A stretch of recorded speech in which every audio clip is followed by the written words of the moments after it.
Welcome to No Notes. I'm Colby. And I'm Alex. And welcome back. So, can I tell you something embarrassing that happened to me last night? Something embarrassing that happened to you? Yes. Okay, go ahead.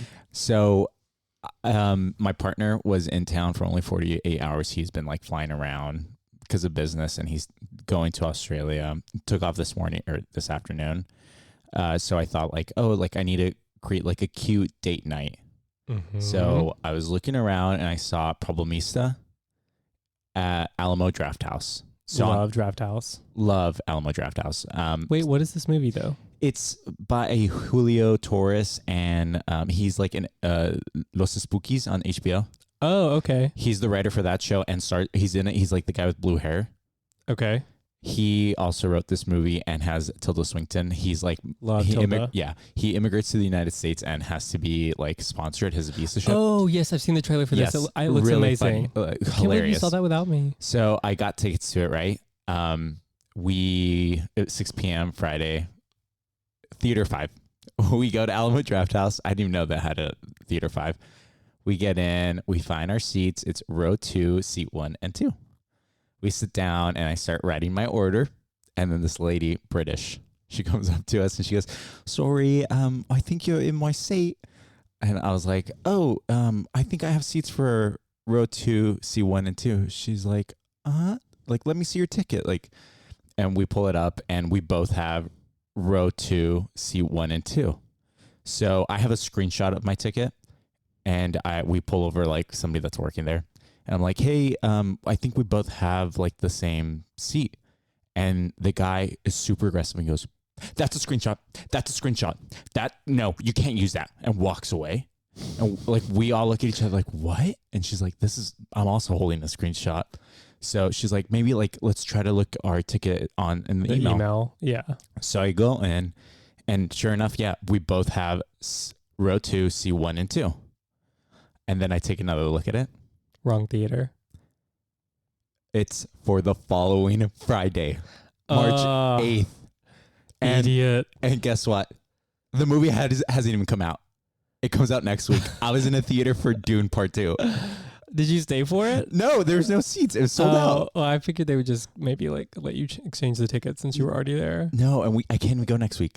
So I went down to the theater and they're like, "We need the credit card that you used." I was like, "I paid online. Like, I have my Apple Pay." They're like, no, we need like the physical card. And so they gave me rain tickets, but I saw, if you're free next Friday at 6 p.m., I have 2 tickets. But you're not here. Right, but you can take them. No, I won't be here either. Traveling. Yeah. I know. Isn't that so embarrassing though? Well, I feel like maybe Ty or someone would be interested. Yeah. Reach out to one of the girlies. Yeah. Oh my God. Idiot. I'm such an idiot. What did you? So dumb. Well, I'm glad you're finally realizing it. But. Well, we both looked at I told the lady, I was like, "Oh my God, this isn't even the movie." And she goes, "Oh, I'm so sorry." I was like, "Enjoy your movie. It's not the right movie, isn't it? She probably would have given you hers for some cheeky Chinese. Oh gosh, she's like, "It's a Tuesday, ain't it?" We're gonna get canceled over this. Oh God. Sorry to our British listeners. Oh God. So what have you been up to? Watching anything fun? Well, I'm sadly addicted to Love is Blind. You know, I started watching it too, and it's definitely an improvement. What do you mean started watching it? Like, this is the first season you've ever seen? No. Like, I haven't finished it all, but I did start watching it this past week as well. Okay. What do you think about the Jimmy and Chelsea of it all? Isn't she horrific? Okay, so here's the thing, though. She sounds ugly. No, I was... Oh. Wait, so how do I talk about this without spoiling it if you haven't seen it? Okay, if you want it, no, I don't know if I'm going to watch it. I think it kind of loses steam after they get revealed. I will say I was like in Chelsea's camp. Really? And I have switched roles. Really? And so the last episode I watched, she was like, "Jimmy, you didn't kiss me." And he's like, "No, I kissed you like at X point. Yes, and then, when they have the argument over her like just being clingy. Yes. Yeah. I had been anti her the entire time, but like when I saw that episode, it solidified my hatred. What do you mean? She looks like Megan Fox. Doesn't she sound ugly? Like I would have been like, Yeah, she has a long face. Like, she sounds like she has a long face. Like, close your eyes. Someone was telling me that they were blindfolded for the first episode so that they could also like just listen in onto their voices. Oh, Isn't that it? But he said he fell asleep. Wait, so you mean like people watching the show? So yeah, they would that they would would be a press fun play, party. close your eye, and they put a blindfold over it, but he said he fell asleep 20 minutes in. Oh. Maybe we should try that for season 7. I haven't seen season 1 or 2. Oh, well, You have? There's only a couple I've ever really been rooting for was from season 1. Yeah. Is it Cameron and Lauren? I haven't seen it, It's so. like the ginger guy. He's like nerdy but hot. Uh-huh. And they're still together. Oh, are they? And they were the only couple that I've ever felt like seemed genuinely connected. It seems so hard to tell whether people are just doing it for the show, right? Yeah. Like they're trying to build a career out of this. Right. But yeah, Jimmy and Chelsea is something else. The other one is Jeremy. Is it Lauren? Jeremy, that's the short nerdy guy. Jeremy. Oh, Laura? Is it Laura? Jeremy is the He has glasses. has glasses. He's wearing a hat like 90% of the time. Yeah. Yeah, Laura. Yeah. Have you gotten far with their relationship yet? No, but he seems like a problem. And like I think they're just not a match. Like Well, have you seen his home outside of the pod? No. So Laura and Jeremy like move in together, or at least are staying with each other in the real world outside of the pod. And she comments on his place as like a serial killer's, like everything is super clean. He doesn't really have many items, and in the drawers in his kitchen he has like the brass plated dining ware, and it's got like this sort of live laugh love kind of artwork. It says something about less depresso, more espresso or something like that, but it's clearly like doesn't match his personality. And she comments on like, that's weird. And so there's this like whole thing online about whether this was like a staged rental property or something like that. Well, I did see a TikTok that kind of ruined it for me and said that he was married. He's married. Exactly. So his ex-wife, I think ex-wife, I don't know that they're officially divorced, is claiming that they were still together when he applied for the show and were living together. So it's, again, sort of gives that vibe, like, is he just doing this to build a career? But then also he's like lying to her about this place, claiming that it's his house. And it just goes so much more downhill from there. Like he's like sharing his location with her, but and doesn't remember that as he goes out and meets another girl from the pod. That sounds really healthy. Yeah. That sounds really healthy. But it's a shit show. I do have a question for you about the show though. Would I fuck any of them? No. No. I was going to ask you, should there be a gay version? The problem is they get all these couples from the same city, so that like each season like focuses on a different city. Every gay knows each other. I mean, I would just live for the drama. Oh, I think it'd be entertaining, but they couldn't do Love Is Blind because they would know. They would already know each other. They would also have to screen them such that there's no verse. Everyone has to be true top and true bottom, and they would have to split the house that way. I feel like you would kind of know from talking to them, though. It's not like they're getting matched up randomly. What do you mean? Like they would talk through it. No, I'm saying you would have to split them so that like you There's wouldn't have like all 10 tops. Why does it mean like? First of all, that doesn't exist. I'm just saying that the candidates would be fucking each other if you right, because they all live. Oh yeah, you can't do it. Because they would just hook up with each other. I would love to see it. Mess. Mess. I think it'd be great. It'd have to be like, or they'd put like a chastity and like super glue their buttholes for the week so that they can't. So now that you've seen the show, though, do you think Love Is Blind? No. There's a baseline amount of looks that has to be like matched with the person. Like there has to be a baseline. Personality, obviously you have to have it. Obviously a lot of these like white muscle gays have never relied on their personalities and they don't work out. So there has to be some personality in it, but there's a baseline amount of good looks. Like I couldn't deal with some really ugly person. I was gonna say that for your sake, I hope it is. I'm walking out. You just put your. I'm just crying. I wish this was a visual. I'm crying. Should we move on to tops and bottoms before I freak out? Yes, please. Okay. I'm calling heads for bottoms. Okay. It's heads. Okay, so you're doing the top then. Right. So my top of the week is once again music related. So Charlie XCX announced. I knew this was going to be Charlie. Yeah. So Jesus she announced Christ. her club album. I'm looking forward to it. Is it just that a single or two is dropped, or is the album out? No, the album is not out. Okay. She dropped the single Von Dutch. She's kind of been like teasing at it for maybe like a month or so. But I saw the preview or like a TikTok clip of it. Number one. It's actually not that bad. I mean, it's a decent song. I don't think it's her strongest one by any means.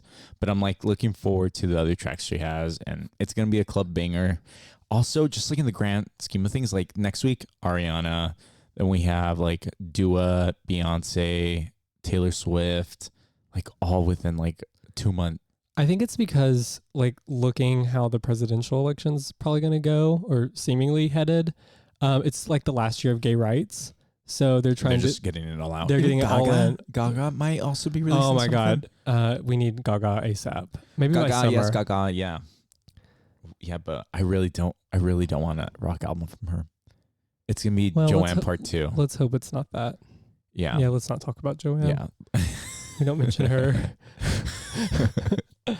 Wait, I forget. You're an album or you're an art pop enthusiast, aren't you? I'm not an enthusiast, but I agree with Alaska that there should be like justice for art pop. Like there were some bops in art it. Poop. No. It's art poop. Come on, Venus, Guy. Weird. Guy Guy was good. Guy was good. cunt. The music Guy video, very Donatella, Versace Mansion. Yeah. Cunt. That's a good track. I can't get into the album. Applause. Okay. Shit. It's poop. Well, it's poop. we know your taste It's poop. are lacking. So. It's chocolate. You want to hear my bottom? Oh, yes. I was going to skip over to the meat or discussion. Yeah, I was attacked this week. Okay. I was sleeping and I was having this dream of you and I like visiting New York in a few weeks, and that I had like been bitten by a spider and that I needed you to like squeeze the venom out of it. I thought you were going to say suck. Like put my lips to God. Oh, which I would do. You wouldn't do I for would me, never ask. but I would do for you. You do that. Anyway, so I was having this dream and I woke up and I like had like a sore, like underarm, like kind of feeling. And I went up and looked in the mirror and I had these massive fang marks on my body. And I was like, what the fuck? Did I actually get bit by a spider? Right. And the marks, they were like this far apart. So I'm like, it's about an inch apart, two dots. So I would have been, yes. And I was like, okay. And they were raised. So I was like, so two bumps. So, okay. An inch apart. Okay, yeah. wow. So I was like, this had to be a fucking big spider to leave this kind of mark. And of course I go and show Elle, and like all men do, he was gaslighting me that no, this had to be like something else. Yeah. And well, you famously have Munchausen, so I'm a little bit of a hypochondriac, but also probably something we never talked about. I have this thing where spiders love to bite me. It happens to me all the time. Oh, I have the same. I mean, I believe you because I have the same thing with mosquitoes. It's like the pheromones or something. Yeah. I have no idea. But I was very insistent that we start like taking the sheets off and like washing them because I wasn't gonna be able to sleep. And I was looking up online of like the kind of bite marks that I was seeing. What time was this at? This was at like 11 o'clock at night. And I was like, okay. Like I didn't know that you slept so early. Usually it's like I get text at 3 a.m. Well, no, this was from like a nap. Like I had like a nap around 8 before I would go to the gym. I know I'm the only person that naps at 8 p.m. Oh my God. Okay. So anyway, I'm like looking at pictures of stuff online of like spider bites, trying to figure out what kind of spider this could be. Because obviously huge fangs. And the photos were like a little concerning. I knew it wasn't like a brown recluse or black widow kind of thing, but still was freaky. And we couldn't find anything. And right at the end, like when we just put the sheets on, Larry was pulling back the curtain, big spider on the top of the drapery rod. And there he was, and we killed him, and he had massive fangs. Really? Do you have a picture of it? I don't have a picture. Oh, sounds like you're lying. I have a picture of the bite sounds like mark. you're lying. I have a picture of the Oh, bite can mark. I see? Yeah. Where's my phone?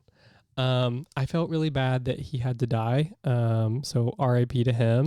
Nah, if he assaulted. Yeah. You know, I mean, he attacked me first. I wouldn't feel bad. So he asked for it. This is like yesterday. So like it had. Have you ever seen Adventures of the Grim Reaper?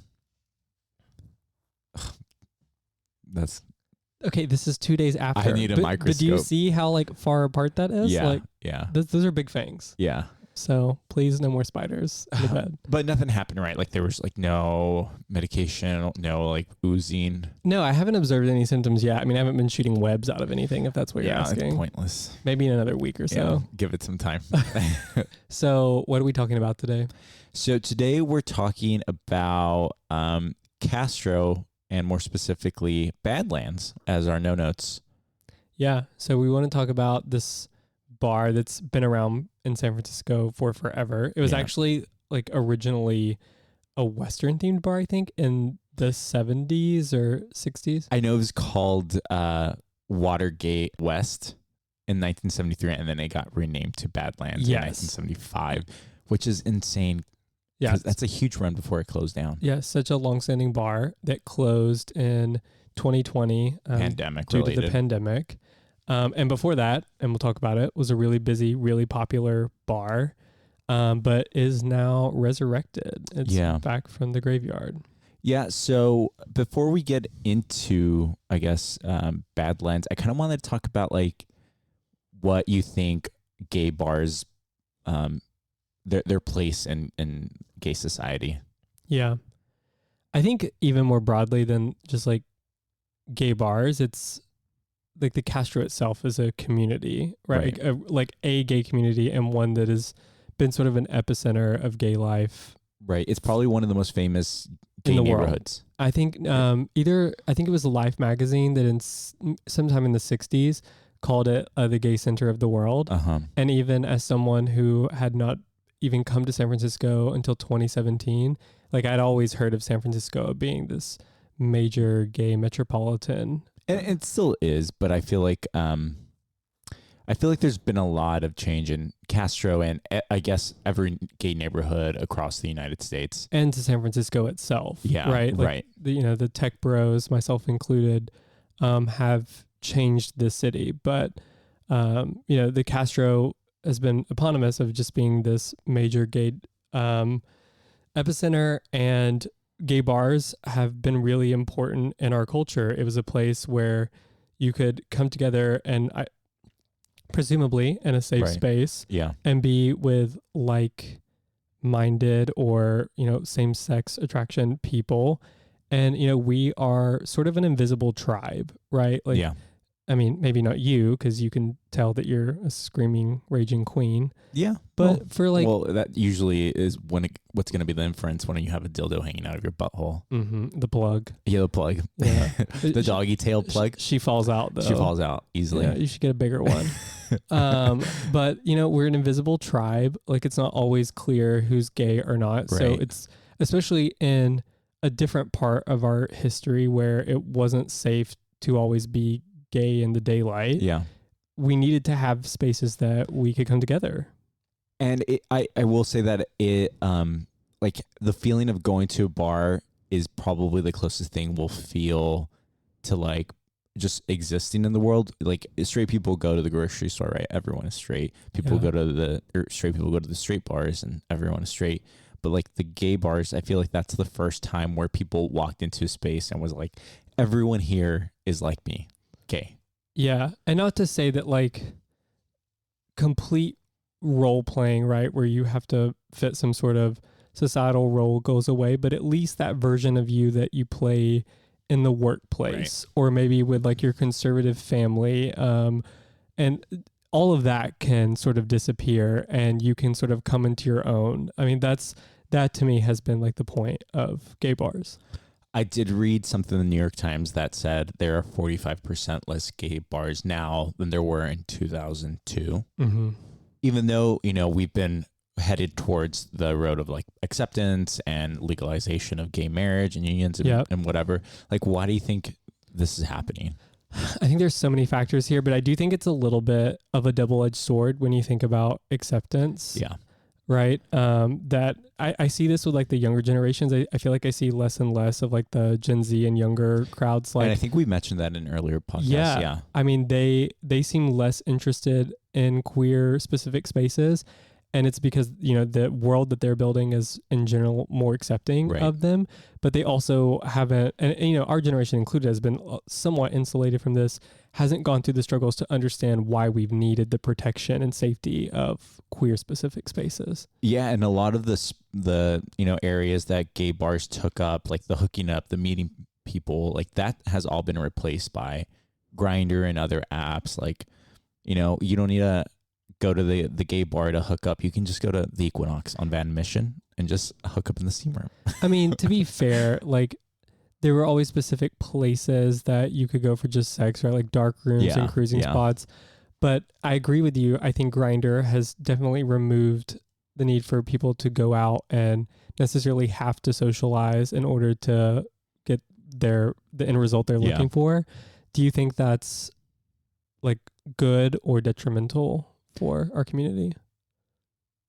I like Grindr and stuff. Yeah. I think that's good.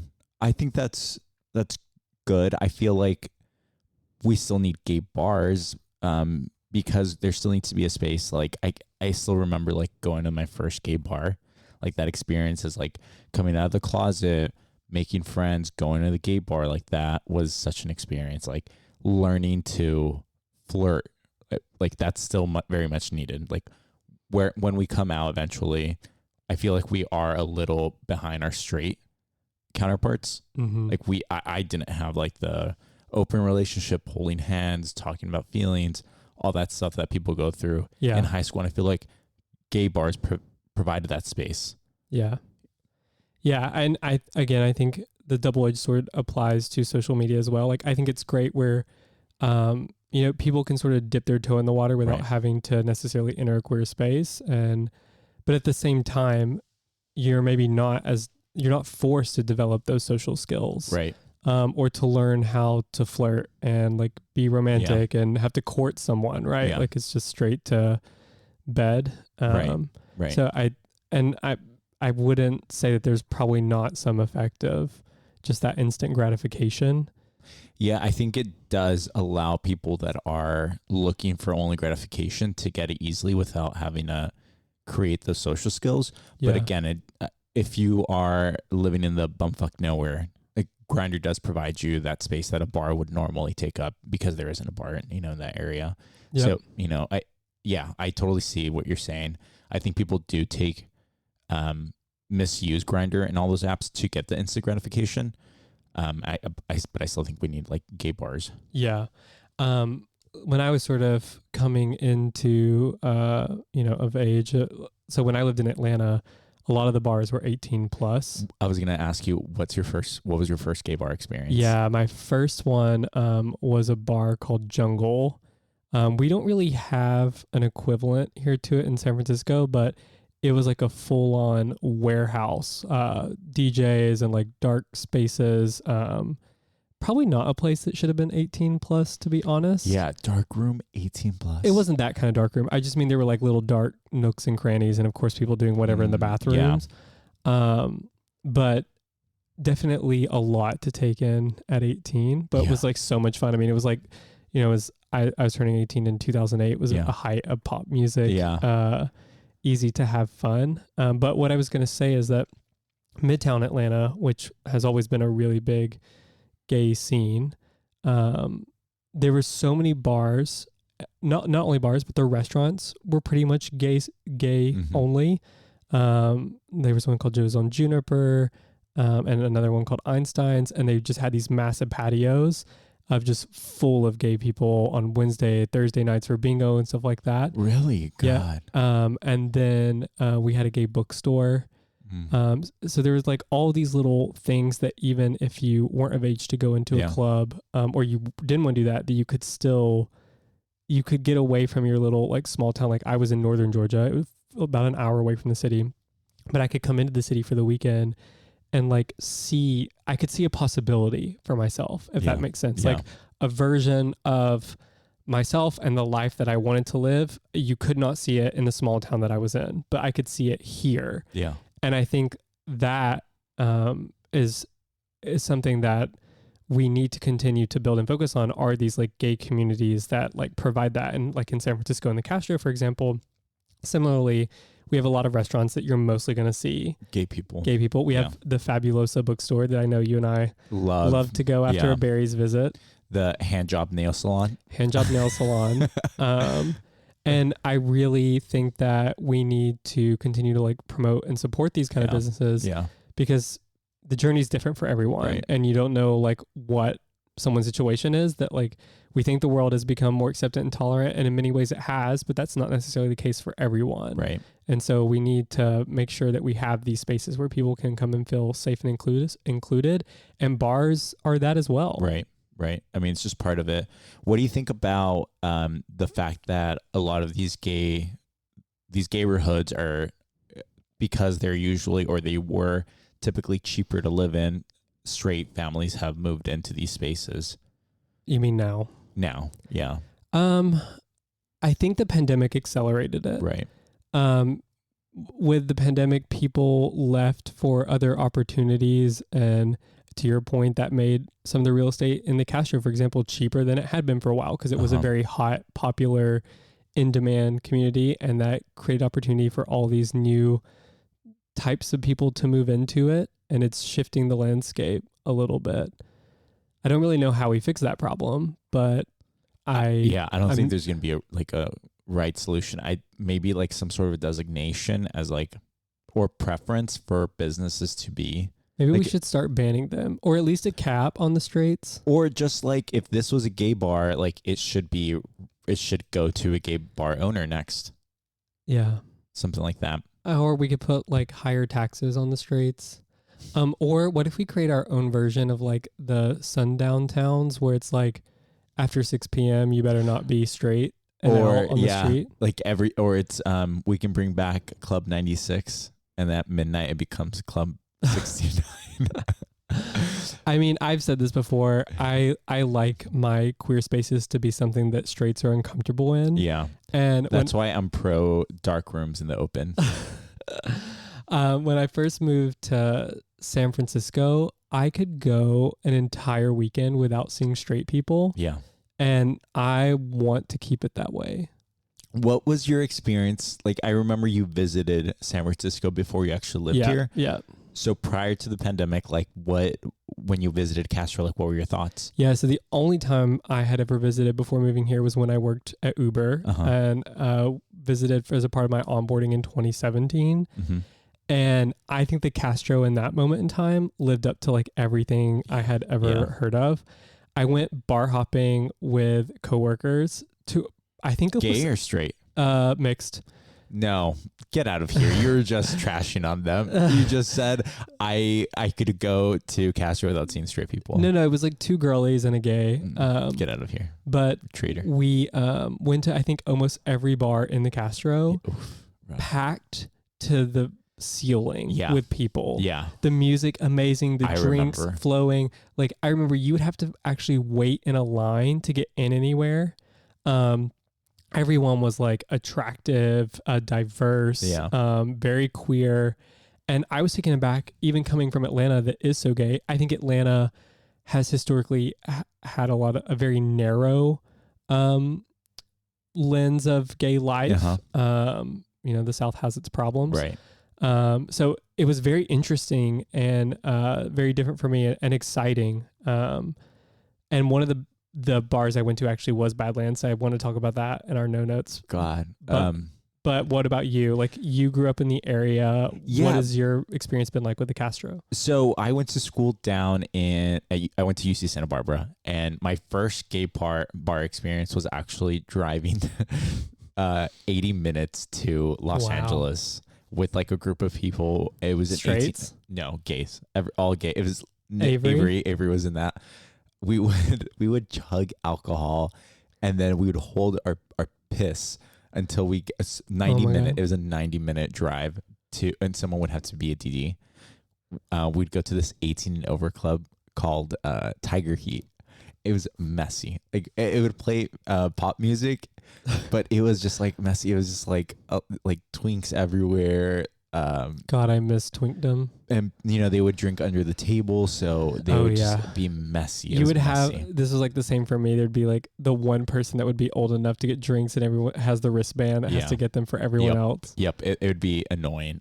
What were you drinking in the car? We'd be drinking. Hopefully not the person driving. No. We'd be drinking like cranberry juice. Like we would all have like. Oh, you have it like mixed? No. We would someone would be holding. We would handle pool. So we'd have the plastic vodka. We would all just share. Everyone would be sharing the same handle, and you just pass it around, and then you take your swig of like cranberry juice or Coke. That's why I can't drink Coke anymore. Oh, I can't imagine mixing Coke with alcohol. This is making me think of that we would drink like lukewarm gin, Tanqueray specifically. Or like the Grey Goose Limon, because we thought we were fancy. Yeah, no. We would do Sailor Jerry's, which is a knockoff of Captain Morgan. It would be rough, so bad. I do remember one time we needed to get home. It was like 3 a.m. DD was like just going like 90 on the freeway, and one of our friends started throwing up. Oh no! So we rolled down the window, and he was throwing up on the side of the highway, but because of like pressure, I don't know how it works, it all just came back into the car. Oh, gross. God. But that was my first gay experience. But my first experience in San Francisco was 2014. That's when I turned 21. It was Gay Pride, and at that time it was huge in the Castro. Like the streets would be blocked off. People would be walking on the street. Like there was hundreds of people on the street, thousands, tens of thousands of people. Every single gay bar had at least a 40-hour line. Every single bar. One of them was also Badlands that we went to. But my experience with Badlands was not good. Like we called it Sadlands. Like you would go inside, it would have like the smallest line, and for a reason. There would be like tons of TVs, and they'd be all the like the bubble cube TVs, and they'd be playing like "We Are Family," just the bad music, just like the 80s. Like it's all it was like the glass coffin, but worse. Yeah, somehow. Yeah, I didn't experience the Castro that much, but I do miss like that general energy of gayborhoods, like I think that Atlanta had and the Castro had in 2017. Just the amount of people. Yeah, it felt like we were. It was hard to like deny us. You know what I mean? There was just so many. And I think the Castro holds particular like sentimentality for me, just because I know it has such storied history. Yeah. Right. And it's amazing that all these venues have been there for so long. Like Twin Peaks has been there forever. Does Your Mother Know? Badlands, Toad Hall. Yeah. These are not like bars that have been around for like 10, 15 years. It's like 40 plus. Right. And so it's crazy to like stand in this place that has experienced so much and gone through the AIDS epidemic and all these really meaningful parts of our history, and to see like how it's changing. Yeah. I will say, fast forward to this past Pride, you could get anywhere. Every bar was no line, no one on the street. Like, it's night and day. Except for Orphan Andy's. Yeah, exactly. If you want a breakfast sandwich, you're not getting it. Exactly. So like ever since the pandemic, and I think San Francisco has been one of the cities hit hardest by this. Right. Tech workers working remotely is more than possible in San Francisco. Yeah. And there's this narrative being driven that people are fleeing San Francisco. And I do think to some extent, some people have left San Francisco. Yeah. But I think what's more broadly happened is because of remote work, people are staying in the Bay Area, but they're living in nicer parts. The city is like super windy, foggy. It's not the most pleasant place to be. And for just a quick 20-minute drive, you can get significantly better weather, in any direction, a bigger house. And so it feels like a lot of more people are doing that. And we talked about this a lot on the podcast, but I think it's driving this change to the ticketed parties because it's like more intentional, right? It's like, okay, I'm not going to be going out every single Friday night, but I'm going to go out to this 1 or 2 a month event that I've bought tickets for in advance because, they don't just live in the Castro. Right. And they're offering more than just a bar. Yeah. Right. It's preventing people that might just casually go in there, like say the straight coworker or, just a random person. Like it's, like you said, very intentional. And they're offering things like dark rooms, multi-floors. How do you feel about, or like what are your thoughts on how the crowds within bars have changed pre and post pandemic?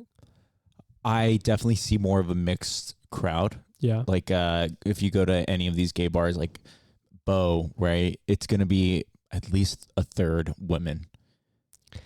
It's gotten to a point that depending on the night, I can't even say I'm in a gay bar anymore. Yeah.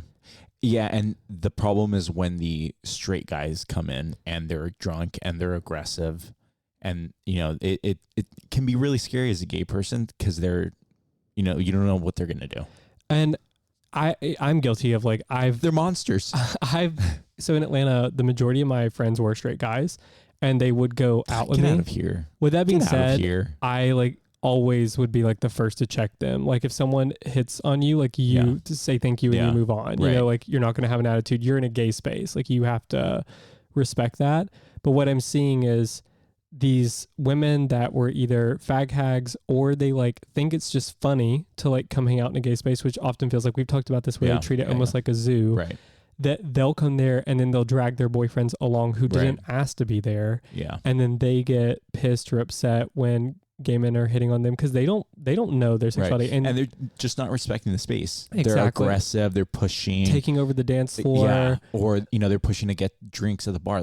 They don't, this is not how you behave at a gay bar. Yep. And the reality is that we do need our own spaces. Yeah. Not to say that straight people can't be welcome in our spaces. Right. And if someone invites you as to be a part of the gay group, that's fine. Yep. It's when the majority becomes heterosexual when it starts doesn't feel as safe. Right. And what I feel like the pandemic has done is it's made these bars that were sort of struggling feel like in order to survive that they needed to diversify. Yeah. And we've experienced this in so many places. We were in Greece last summer. The horse meat disco. Remember, it was all straight. Horse meat disco? Oh, in Mykonos. Yeah, that's the only straight horse meat disco. It didn't even make sense. Horse meat disco is basically like a disco turned sex party. So it's hard to imagine straights at that. But there were. And do you remember Jackie O's? I've never seen majority straight people at Jackie O's in Mykonos. Yeah. So we're seeing this. This is the beach club. Yeah. Yeah. We're seeing this basically in anywhere. I feel like that it's really high cost to run a business in, that these places are just trying to diversify. And the reality is you cannot have it all. You need to choose who it is that you're catering to. One of the big standouts for me is Hunters in Palm Springs. Yeah, that's what I was going to mention. They earlier. had basically decided that they are going to cater to the bachelorettes. Yeah. And there's no one queer really that wants to be in that space.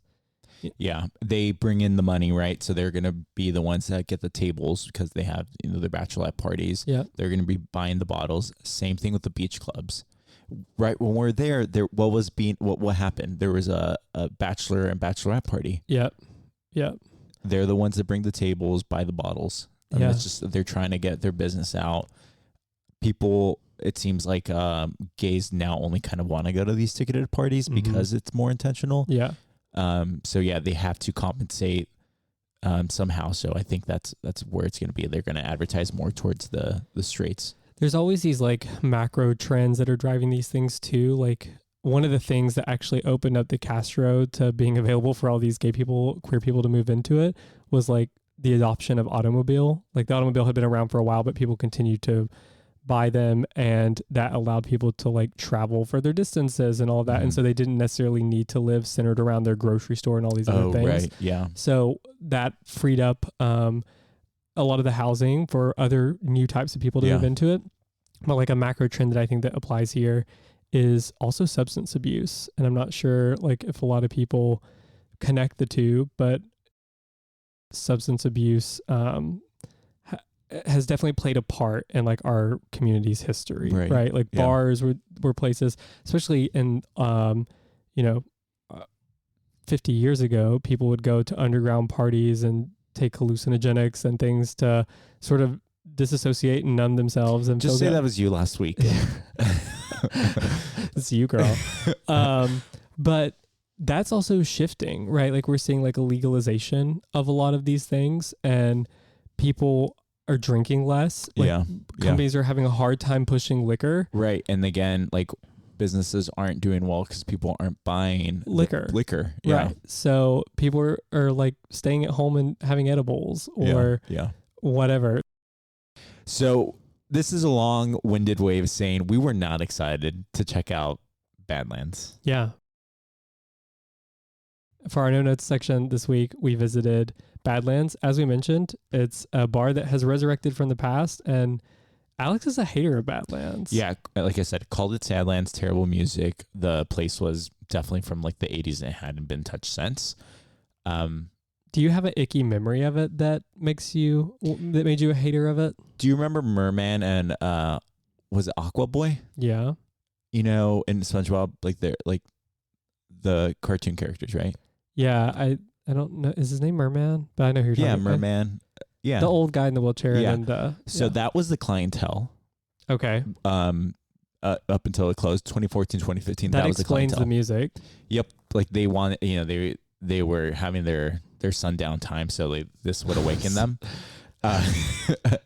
So I hated it. It was super boring. I do have this memory in 2015 of 6 people being at the table, all of us just hating life. Like the music was bad. Every other line in the Castro every other bar had a line to get in. So we had chosen the default option. Right. We had chosen Badlands because it had the smallest line. So we decided to do Molly at Badlands. At Badlands. That is desperate. And all of us took it, and no one was talking. We're all just waiting for it to hit because it was so miserable. What age were you again? This is 2015, so I was 22. Yeah, I was 22. Wow. So I mean that was my experience with Badlands. I was glad when it closed down. Wait, you have to tell us more. What was the role like at Badlands? All of us started laughing. We were like, usually the waves start hitting. And you're like, okay, this isn't that bad, and then all of us are like, we should leave. But were you like shirtless on the dance floor? No, we left. We peaked in line to Toad Hall. Oh, and you know what happened at this? A memory just awoken. There was this guy who's kind of Instagram famous. I saw him and I was like, coming off this high, and I was like, guys, should I go talk to him? And my friends were like, yes. And with your eyes like plates? Not that I know of. Probably. Probably. But I worked up the courage. I went up to him. I was like, hey, my name's Alex. Can I buy you a drink? He said, no. And turned around. We need more people humbling you. Yeah. It seems like it's happening every week. God, that was such a fun night. So yeah, that was my experience at Badlands. I wasn't excited to go back. It opened up. So it closed down July of 2020, and it opened back up in October of 2023. So during it was closed. Castro Street Fair, I think. Right? Yeah. But that I think both of us were in the agreement. We're like, do we really want to go check it out? Well, I couldn't really remember. Like the night that I mentioned that I went out in the Castro, I know I had fun there, like with my friends, like dancing. Yeah. But that was in 2017. I remember going in 2019, maybe a few times, and it might have been with you. I don't remember. No, I don't think we ever went together. Maybe Mike. I don't remember like having fun there. I remember oddly, I would always get hit on by couples. Yeah. And it wasn't like Mermaid Man? it wasn't An Aqua Boy? Well, no, it wasn't like necessarily hot couples. It was the like, you know, we think you're hot kind of thing. And I don't know, it looks like the hills have eyes or something. Yeah. Yeah. I know the type. And I just never remember like having a good time there. And I think I started to equate it with Toad Hall, which is directly across. Yeah. Appropriately named. So we did go, and I was more than pleasantly surprised. Yeah. First, we paid a cover to get in. $10, which we gotta stop. This is in LA. Well, Or New York. in any other civilized part of the world, that cover comes with a drink ticket or one or more. Even Mexico City. Yeah. And I understand covers when you have like drag performers and stuff because not everyone's going to tip. Or as I said it before, like a way to turn people away. Like totally. If you're like near capacity, right. Or if it's like an event, like I understand like New Year's Eve kind of stuff, like you just can't have everyone. But just for a regular night. Like, excuse me. But we get in and it's packed. Yeah. And it's a great crowd. Like there are, some straight pockets, but it's like 90% gay people. And fairly young. Yeah. Well, there was a mixture, but I'm saying like... I think it was Bring Your Daddy to Work Day. Bring Your Daddy.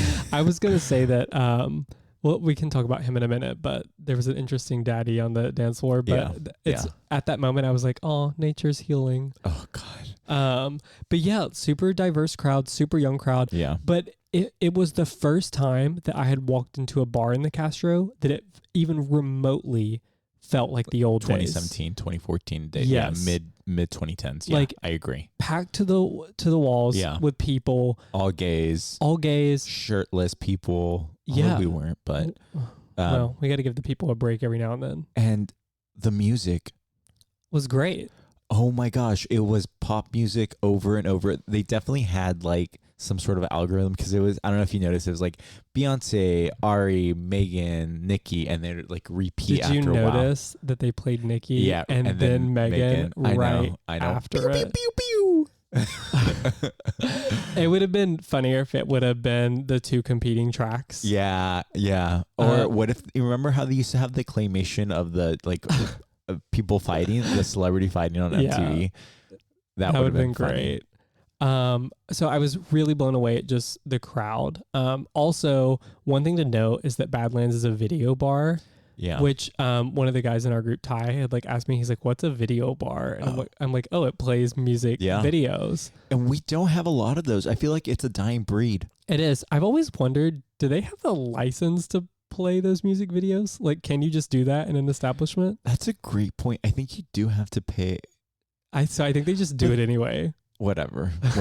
But they must have something because there's like, it's not like they looked it up on YouTube. Yeah. So they have to have some sort of license. Maybe they pay for YouTube Premium or something where you can create a playlist of it. But I've always wondered that. But there were several times where we were like, oh, that's what the music video looks like? Speaking of which, at some point, some J-Lo song started playing. No one knew it. Yes, no one knew it. And also, why is J-Lo still making music? Dude, she's forcing her way into the gay clubs. Like, she's paying them directly, sending a personal check. But there's this TikTok going around of she was trying to get celebrities into her movie, and all of them were like, no. It was like a 10-minute. I just know that J-Lo would call you a faggot. Kind of laid up. I mean, you would deserve it, but I'm just saying, like, she would say it and not in a funny way and not in a cunt way. Like, she would just be like, a bitch. Like, there's like people like Meghan Trainor that really want to be iconic and are never, like, they're never going to be iconic.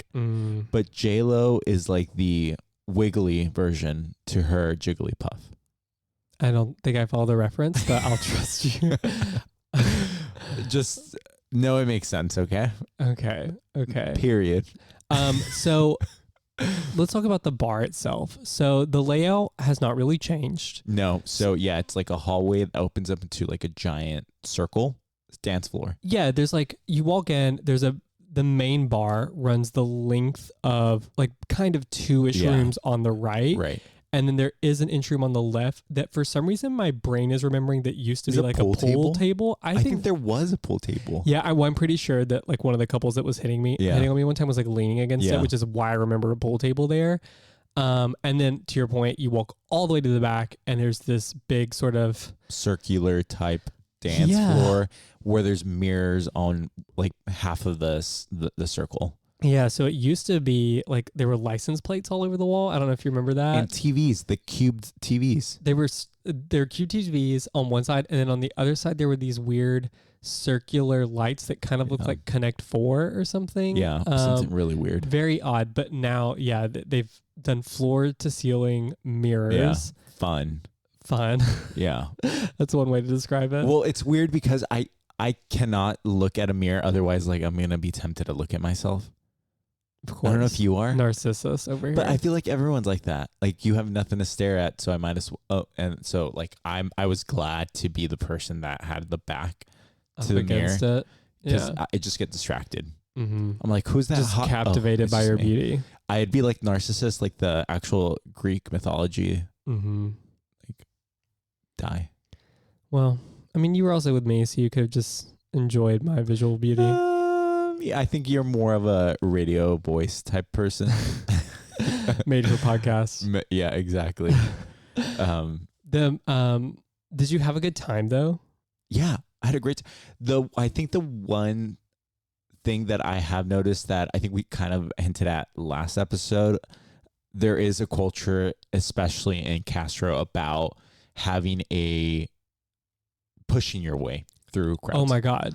And it was pretty bad at Badlands. Like, I don't know what it is. They like, if you have a circle, like I'm going to penetrate.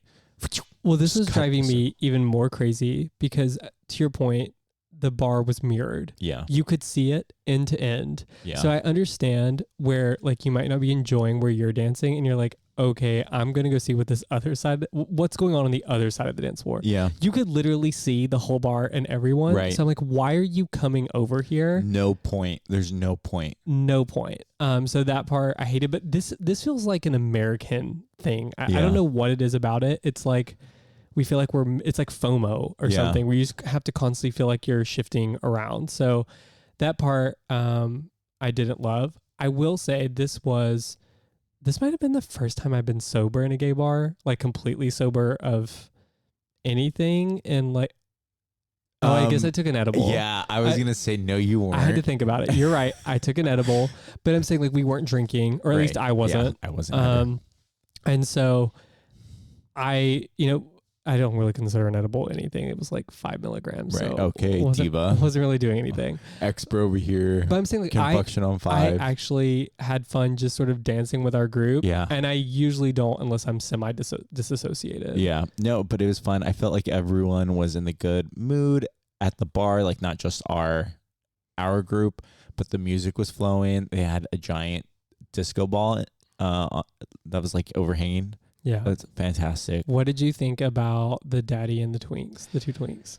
It was so concerning. I took out my phone and I recorded it. And yes, I will share it with you. And so we can have it, so other people can see. But it was 2 Troye Sivan twinks. Actually, one was Latino and one was white. The Latino one, I don't know if you noticed, but he was staring at you. He said, this is a twink that I can get behind. He'd have to get in front of, but... but they did you notice that they were staring at you? No, I can't. I can't be with twinks though. T-Boney, you guys might collide. It would cause a fire. It's like grinding together, and then the building burns down. Ouch. Ouchie.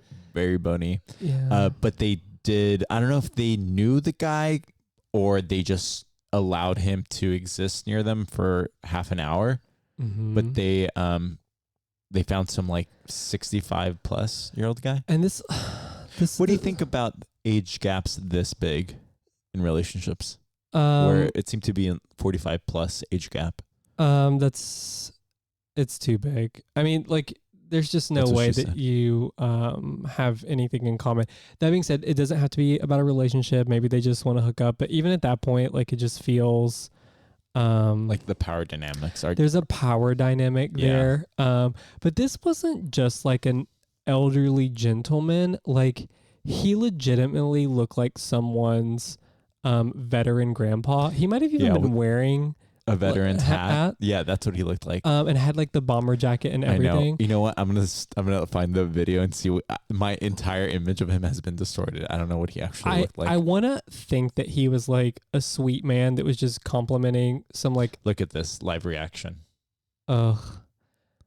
Yeah, I want to imagine him as like a sweet man that was just complimenting like young people. Like, we don't know his story. We don't know, like, maybe he didn't get to experience the gay world in the same way that like young people do today. So I like can empathize with that. But then he started rubbing all over them, and he had his hands down. And like it's not like they were talking to him. It really seemed like they were just tolerating him. Well, the signals you could tell like that they were trying to dance, and like yes, they were like responding to him. They were being polite, which is nice, but he was not reading the hints. Yeah. And it always feels a little gross to me when someone that much older is like targeting people that look so young. Yeah, like boyish. 20. They're barely 21. They got carded. They're probably using a fake. Yeah. And again, like, don't know his story. Maybe he didn't get the gay youth that he wanted and that he gets to see other people lives. But you know what? Like, there's societal boundaries here. And this is one of them for me. Yeah, I agree. Were you ever hit on by old men in your twink days? I don't think I really had a proper twink phase. I mean, like, I was thinner, but yeah, I don't think I went through a twink phase. I lost my virginity to a daddy. You know that, right? I don't think we've ever talked about this. Oh yeah. Oh, we should maybe do a virginity episode sometime. We'll do it later. It's a story for a different time. But overall, I was so surprised by Badlands. Also, when we left the bar, the line to get in was insane. Like, it was a full block, I think. And again, more gay people, queer people. Like, this was the place to be. Badlands, Friday, Saturday, check it out. So you'd go back? Yeah, I would go back. I would do it. I think it was... It's not like a place where I'd be like, I'm going to stay there the whole night. This is like, hey, I want to drink in. Like, I want to dance. Like, that's... You know what? High Tops has always been sort of our, like... Go-to. Before, like, a big party. Just a place to, like, get the crew together, meet up, build up the vibe. I would rather actually do that at Badlands. Yeah. At least you can dance and you can get sort of in the mood. Whereas like High Tops is always like a little bit of bummer and I can't ever hear anything anyone is saying. So yeah, Badlands could be a really great option to get the night going from now on. Right. Yeah. Highly recommend. I will say that after Badlands, we went to Last Call. And I sort of just kind of thought, maybe because I was high, I was like, Last Call is the perfect Kiki bar. Like, it's the end of the, like, Last Call, first of all, but it's like the perfect bar to end the night. Like, there's people in there, but it's never too crowded. The drinks are great, and you can just you can talk, like, the music isn't loud enough for. And Last Call is one of the original. I was gonna say it's kind of in line with our theme here that this is a bar that's been long standing in the Castro. They have an entire list of the old gay bars. It's really interesting to me. I never even knew about Last Call until you took me there probably last year. Really? Because it's a little bit of a walk. Yeah. It's off the main path in the Castro. And it was sort of surprising to me that it survived the pandemic when so many of the other places didn't. Although there's a consistent, like, the amount of people that are in there that we went, I would say, like, 35 people. There's consistently 35 people at that bar. Yeah. Every seat is taken. Yeah. I mean, it's a small, like, counter style bar. Yeah. Definitely like neighborhood locals kind of feel like you're probably not going to see tourists. Exactly. I think that's why I love it so much. It's probably my favorite bar. Oh. Yeah. Really? Yeah. Just like a chill bar. You can just even more than martinis? Actually, no. I like martinis better. Yeah, but it's a great nightcap. Like, it is. In the night. It is.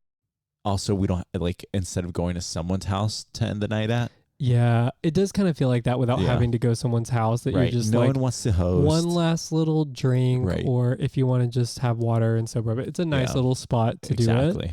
I like when they have the fireplace on too. I know. They didn't have it on. It would have been too hot the other night. Yeah. It was like actually a nice night in the city. Oh, you're right. Yeah. But it is nice when it is chilly to have it. Feels all cozy. Yeah. And we've had a lot of good nights there, I feel like. Love it. Well, my moral to this story is that we're glad that, the Castro is sort of bringing some things back. Yeah. Excited to have been proven wrong about Badlands. Right. Excited to feel kind of that old 2010s feeling in the Castro and actually see a gay bar open up instead of hearing something closing down. Yeah. And there's more coming. Bo Harvey. Yeah. Bo is building out a new, I think it's supposed to be the biggest bar in the Castro near there. So I'm hoping this energy is returning and I'm hoping that we'll get to come back and report on other good news about the Castro and it returning to the old days. Yeah, me too. All right, see ya. Hey, it's Colby and Alex here. Thank you for listening to No Notes. If you enjoyed the show, don't forget to follow us wherever you get your podcasts and share with your friends. You can also follow us on Instagram at No Notes Pod, one word, where you'll find updates on new episodes and see more into our lives and the stories that we share with you on the show. Your support means the world to us. Until next time, keep it real and keep it queer.